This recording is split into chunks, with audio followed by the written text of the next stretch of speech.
Oh, le pauvre Pépé. Il sourit pas beaucoup. Il est fatigué. Ah, il a très mal aux hanches. Et puis il a de la fièvre. Il est pas bien. Mémé qui s'habille en toute belle. Bon, bây giờ coi tay đây à? Mà tao bây giờ coi tay đây à? Coi cầm lăng tay đây à? Coi hết video. Coi mặc video. Mặc lại cua.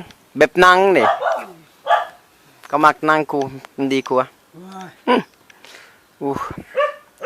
Et puis alors donc je coi vào. Coi vào năm. Bộ va coi tay. Tay đấy. Moment tay bẹp. Bẹp năng. Bẹp năng. Chả vào cái này. Kasi fang chao, kasi nenino. Elle comprend pas tout, la pauvre dame. Je lui dis que je suis en train de filmer et non pas de prendre des photos et elle bug un peu, elle a un peu du mal. Voilà, donc je suis venu ici avec les chiens qui rouspètent.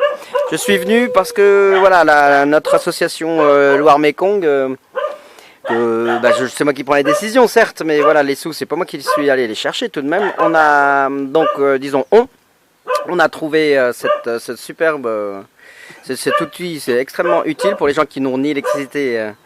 Bon, eux ils n'ont pas d'eau, là ça va pas servir pour l'eau, mais et donc du coup pas d'électricité, pas de lumière. Donc ça se charge avec ils l'ont déjà rangé avec un panneau solaire. Donc j'ai acheté ça 55 €. Panneau solaire, on peut brancher plein de téléphones avec des adaptateurs.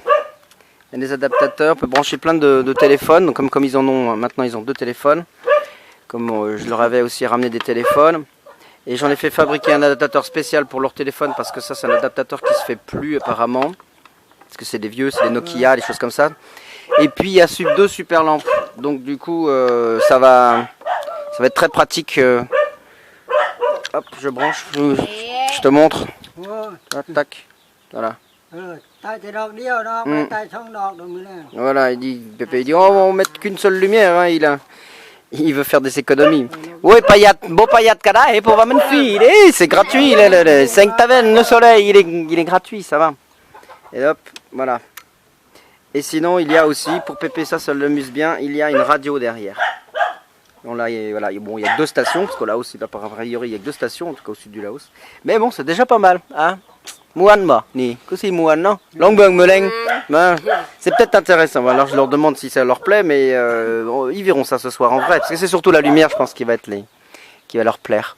Et puis le fait de pouvoir mettre leur téléphone, au lieu d'aller à la maison qui est assez loin là-bas, de les brancher à la maison puis d'embêter les gens. Du coup, ils vont pouvoir brancher ça d'après eux. Voilà. Mémé qui pose, Mémé qui s'est mis son petit vêtement pour faire... pour poser pour une photo officielle, mais non, c'est une vidéo. C'est une vidéo. Chào vào nắm khảo đấy, cái đây. Vào đấy. Bon, va au kadai, bon peignan.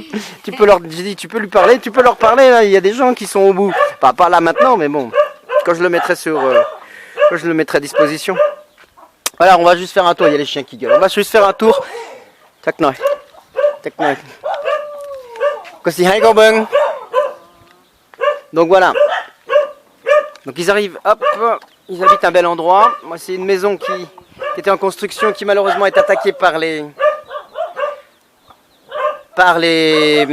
pouacs, oh, putain, les termites. Voilà, il y a les termites. Donc le bois fend et donc ce serait dangereux de continuer la construction. Il faudrait donc tout enlever. Voilà, alors voilà, ça c'est la chambre et à la fois cuisine de Pépé Mémé, la chambre de Poc, donc leur fille et son mari. Voilà. Non, c'est pas un poulailler, non. Ça par contre, c'est la chambre de personne, c'est un poulailler. Donc la différence n'est pas énorme. Là aussi, là-bas au fond, ils ont des très grands bambous. Et ils sont sur un joli endroit, sur un petit promontoire. Ah, il y a un nagam. Un nagam, une sorte de gros lézard, hop, qui vient de fuir devant mes pas. Voilà, ils habitent un joli endroit, c'est sur un promontoire, ils sont au milieu de nulle part. C'est très joli. Donc un jour je marchais dans la forêt, puis je suis arrivé jusqu'ici. Et donc ça fait 3 ans, 4 ans que je les connais, ils m'ont jamais rien demandé, alors qu'ils ont rien. Bon, maintenant ils ont des toilettes qui ont été faites par apparemment par un autre projet. Mais j'ai un projet là-haut, semble-t-il. Je suis un peu étonné, mais enfin bon, semble-t-il c'est le cas. Et puis ils ont une jolie petite... alors en là, on dit un sala, mais je sais pas. J'ai pas le nom. Là, j'ai pas le nom en français. Avec une jolie vue. Donc ils habitent dans un très joli endroit, un très joli endroit. Un terrain qu'ils ont demandé à utiliser il y a très très longtemps. Et du coup, bah, ils ont le droit de... Voilà, c'est le leur maintenant. Mais il n'y a pas d'eau. Il n'y a pas d'électricité. Si ce n'est, bah, l'eau est tout en bas. J'avais déjà montré dans une précédente vidéo que c'est quand même très difficile. J'étais même tombé. Même moi qui suis relativement jeune, on va dire. Il y a des très jolis bambous. Et donc, bah, le grand projet, ce serait de leur amener l'électricité en vrai. Pourquoi bah, pour avoir une pompe, surtout pour leur amener de l'eau, quoi. Parce qu'on peut vivre sans électricité. Mais on ne peut pas vivre sans eau. Donc l'eau est quand même difficile, c'est vraiment un accès difficile. Et s'il y avait de l'eau avec une pompe, eh bien, par exemple, cet endroit-là se transformerait en jardin potager. Parce qu'ils sont extrêmement courageux. C'est pour ça que j'ai décidé d'aider cette famille, c'est que, enfin, voilà, je les ai éprouvés en 3 ans. En 3 ans, j'ai bien vu que c'était des gens vraiment très bien. Contrairement à d'autres gens qui ont plus de moyens, qui parfois d'ailleurs de façon malhonnête ont ces moyens et qui sont des pourritures. Il y en a plein aussi ici. Et donc voilà, c'est pour ça que je pense que ça vaut le coup. Donc voilà, c'était aussi, je faisais ça pour Fanny. Fanny, Stéphane et maman, Marie, elle. Et indirectement Christian, enfin tous ceux, un peu Yves aussi, même si ça date. Il y a un moucheron qui est dedans. Ça date, c'est tous ceux qui ont participé au projet Loire-Mékong, qui ont fait des efforts, qui ont vendu des choses, qui sont allés de marché en marché, des marchés de Noël, qui ont fait de la confiture, qui ont fait des expositions et essayé de vendre des produits soit là-haut, soit pas du tout là-haut, mais donc qui ont collecté de l'argent. Et donc cet argent, puisque l'association... il n'y a pas assez d'énergie et puis bon, il y a bien d'autres priorités pour les gens de là-bas aussi. Du coup, l'argent a été envoyé au Laos, donc j'ai reçu un truc comme 500 quelque chose euros, je ne sais plus. Donc je les ai retirés de la banque, hein, c'était pas la peine de les laisser avec ces salauds.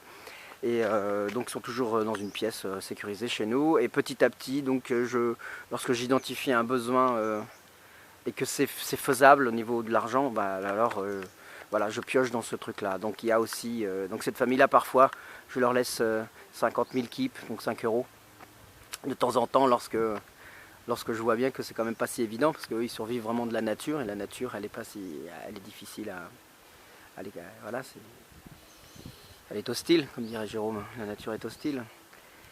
Et puis il y a aussi Pouy aussi. Donc ça c'est un autre, il s'appelle Pouy aussi, donc le grand-père s'appelle Pouy, Potin Pouy, et puis celui qui a un pas de jambe, qui est donc un jeune homme, enfin relativement jeune, qui habite très proche du village, dans le village, et qui lui est au bord de la route et il n'a pas de jambe, il a eu un accident il y a quelques années.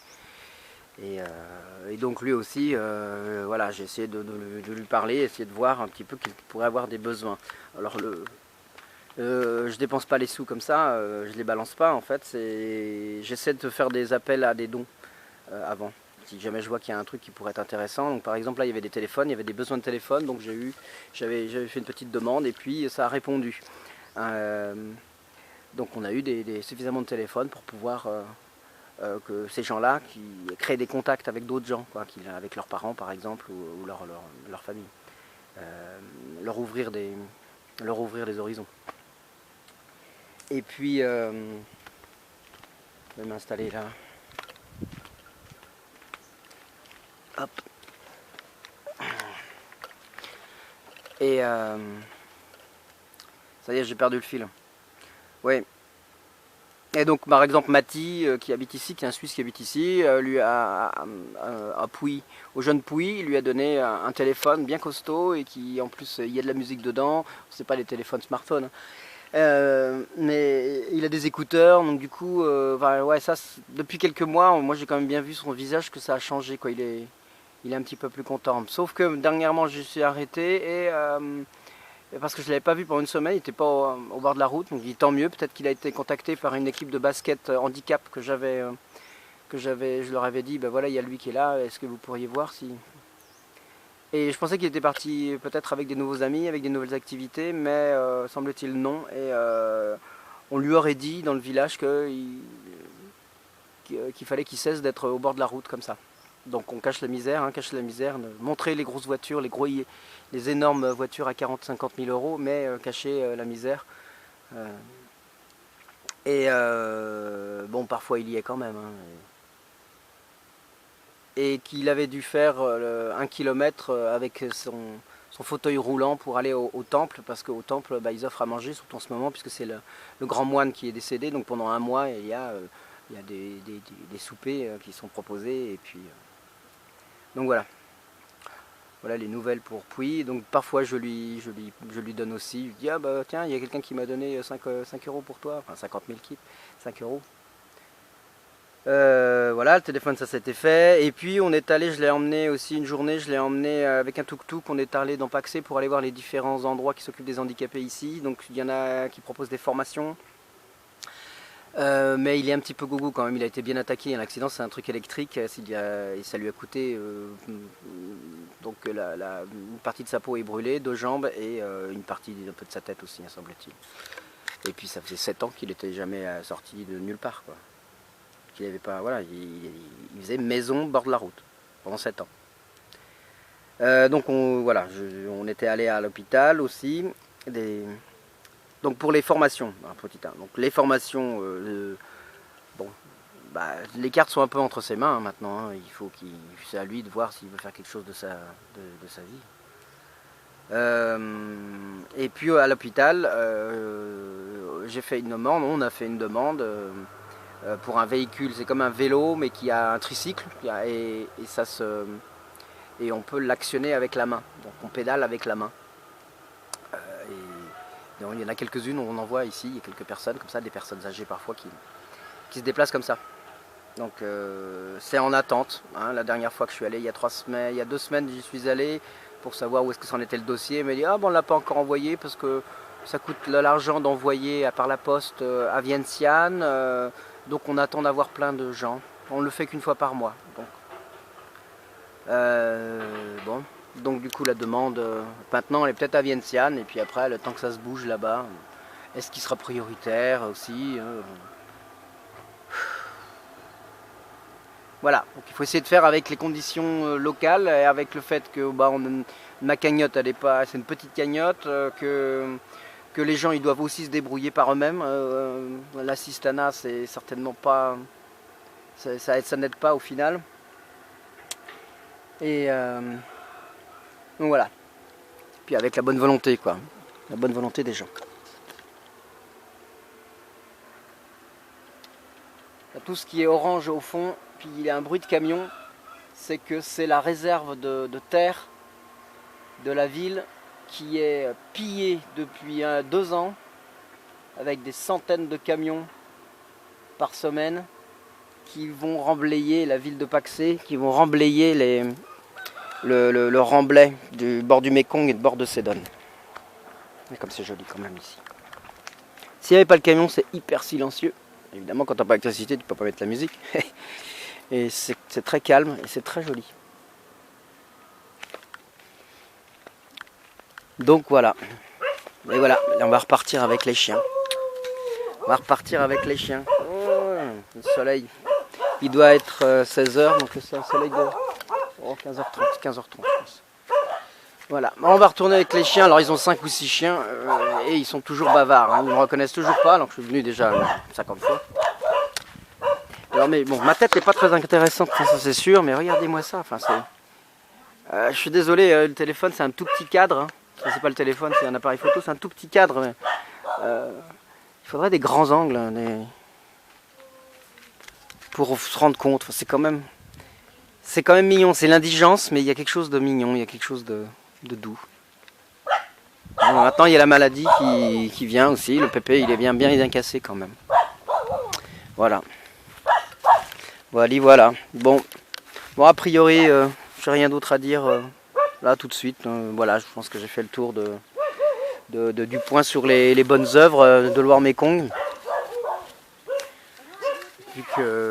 Puisque j'ai abandonné avec les Sœurs de la Charité, parce qu'elles changent, elles changent constamment, et quasiment tous les 2 ans, et elles n'ont pas toutes les mêmes énergies que Sœur Blandine qui vraiment nous avait tous décidé à faire quelque chose pour ses œuvres à elle, où elle aidait les indigents aussi, de façon assez intelligente. Donc voilà, on ne peut pas être de tous les combats, et puis... donc voilà, il y a celui-là. Il y a celui-là. Donc l'eau, ils vont chercher de l'eau dans les... Voilà, un peu plus bas, puis ils remplissent des seaux. Et là, il y a l'outil que la grand-mère utilise. Je ne sais pas comment ça s'appelle en français. Cet outil, pour se mettre sur les sur l'épaule. Sur l'épaule comme ça. Hop, il transporte 18 litres, donc 18 kilos, quasiment. Vous imaginez la grand-mère, vous l'avez vu tout à l'heure. Voilà la grand-mère. Voilà. 18 kilos, ou alors peut-être probablement qu'elle les remplit pas, mais imaginons la moitié, donc 9 et 9, ça fait 18 quand même, hein, devant et derrière. Villa Meta Pai Hanam, Sainam Kung Ba.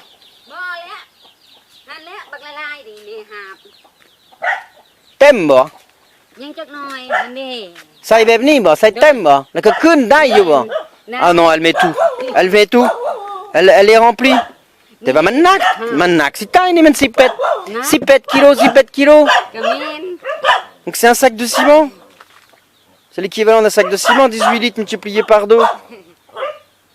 Avec la descente, il y a un dénivelé énorme. Waouh.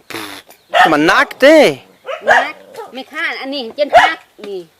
Ouais, parfois même le bout de bois casse quoi. Ça arrive que le bout de bois casse, dit-elle. Het foi Bonnie. Het foi craille bah. Ouais, elle fait là elle fait des balais en ce moment, elle fait des balais pas et elle les vend. C'est des balais, alors c'est pas pour les maisons, c'est pour balayer dehors ou alors des terrains comme ça. On balaye les feuilles. Voilà. Oh, j'imagine qu'elle vend ça 50 centimes d'euros. Apan moi. Ouais, c'est ça, 50 centimes d'euros. Donc c'est pas... Oh, les chiens sont pénibles ici par contre. Mais bon. Donc voilà. Allez, on dit au revoir. Bye bye. Bye bye, Meta. Bye bye. Merci. Voilà.